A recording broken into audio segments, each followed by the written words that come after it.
આજે અમે બનાવવાના છે હોમમેડ ચોકલેટ્સ આ મિલ્કી બારથી, ડેરી મિલ્કથી અને ચોકલેટ બોલથી અને આઈસ્ક્રીમ પણ યુઝ કરશું અમે.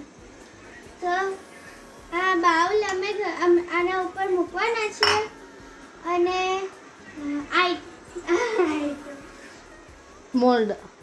મોલ્ડના અંદર શેપ્સ છે ને તેને અમે આકાર દેવાના છે. તો આ બાઉલને આના ઉપર મૂકી દઈએ. પીગળવા મૂકી છે. હમણાં ચોકલેટ તો જલ્દી પીગળી જશે. મોલ્ડના અંદર અમે પીગળેલી ચોકલેટ નાખીશું. હવે પીગળેલી ચોકલેટને મોલ્ડમાં રાખી દીધી. હવે 10 મિનિટ માટે અમે ફ્રીઝમાં રાખીશું. અમે વ્હાઈટ ચોકલેટ પીગળાવવાના છે. હવે આઈસ્ક્રીમ આના અંદર નાખશું.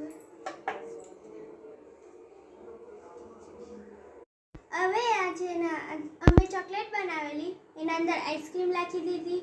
હવે અમે 10 મિનિટ માટે હવે ફ્રીઝમાં મૂકીશું. ચોકલેટ રેડી છે.